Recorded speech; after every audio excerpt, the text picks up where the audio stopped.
So you recently started audio mixing, and now you're searching through YouTube trying to find free and paid plugins or watching endless videos of people trying to tell you how to improve your mix quality.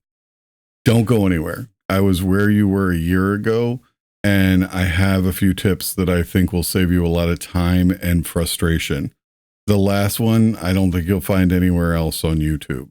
So let's get started.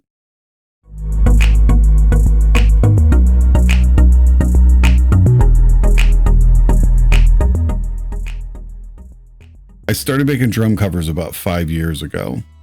Really, it was a creative outlet, and it was a way for me to archive my drum playing. A few years into it, I realized that my videos looked and sounded like trash. And if I was going to put something up on YouTube and publish it, I wanted it to look and sound as good as I possibly could.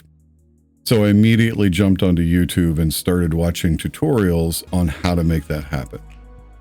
Thousands of dollars and hundreds of watch videos later, with still more improvement to go, I realized that if I would have just known these 4 things in the very beginning, I would have got where I am today a lot faster.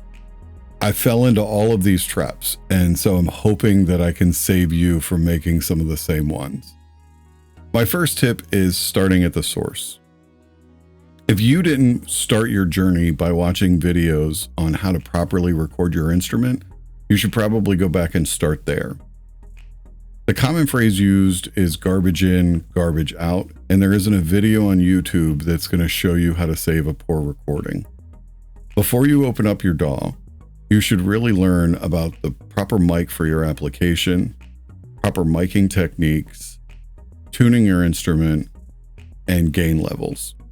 Now, there's as many videos out there about how to record music as there are about mixing, but I rarely heard anyone suggest that when I was watching videos. The reason? I'll get to that one a little bit later. My second tip is treating your room. Most of us aren't lucky enough to have a purpose-built studio, and I assume that most of you are doing what I do, which is using the most suitable room in your house, basement, or garage to make your music. Now, this presents a pretty large problem for drummers, but it also applies to other instruments. It's especially a large problem if you both record and mix in the same room. For drummers, most houses and most rooms only have 8-foot tall ceilings, and the room you're in is probably considered small by most professionals. Untreated floors, walls, ceilings, and windows are all going to impact your recording. Additionally, the treatment that you're going to need for your recording space is going to be different than the treatment you're going to need for your mixing space. So it's important to learn all of those variables. Most importantly, skip the cheap Amazon foam. No matter the claim or the description on the website, it's not going to do anything other than give you a lighter wallet and a false sense of accomplishment. I recently did the DIY acoustic panels like this one here, and I've done my walls and my ceilings for about $600, even at today's prices. Now, that excludes bass traps, but those things are still in process. My third tip is this. Free plugins are great, but you don't need all of them. All in, I probably have about 300 plugins on my DAW, but truthfully, I only use about 50 of them. It was a vicious cycle. I would search YouTube videos for free plugins, and then I would go download them, and I would add them onto a track just to see what they would do, and then I would forget about them, unless they really stood out to me. Now, I'm not suggesting that you avoid all free plugins. There are some great options out there for you to add to your DAW.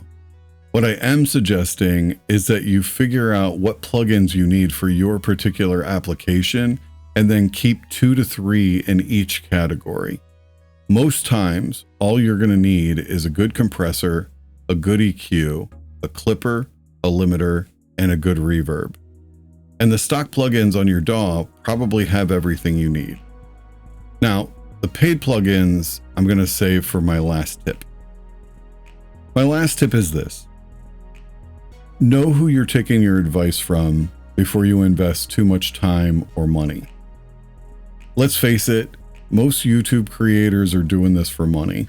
Now, I'm not hating the player or the game, but I had a bit of an epiphany a few months ago, and it's the reason why I decided to make this video. A lot of these people are not audio engineers. Sure, some of them may have went to school for it. Some may make their own music. Some may even have their own studio. But do yourself a favor before you spend any more time, and definitely before you spend any more money. Just do an internet search of who that creator is and what they've done in their past. Have they worked with any artists you know? Have they worked on any albums you've heard of? The truth is, I found many of these people have never made a professional album before. They're just some dude or some gal with a YouTube channel and some subscribers. Now, that doesn't mean that what they have to say isn't of value, but it also means that they could have watched a video just like you. And 90% of the time, the video isn't there to teach you anything. The video is there to sell you things, like paid plugins. Just do a search on how YouTubers make money, and you'll see that most content creators are compensated to make these videos. I stopped being surprised by how often I heard that X company sent this free plugin or this free equipment or these free speakers. Now, that company may not be telling them what they can and cannot say, but if they want to continue that revenue stream, it's probably not going to be a negative review. I don't want to paint with too broad of a brush here though. There are some legit people out there publishing videos who have made real music with real artists. They're just a lot fewer than you think. So as you're watching these videos, be on the lookout for the following things. They got the product for free.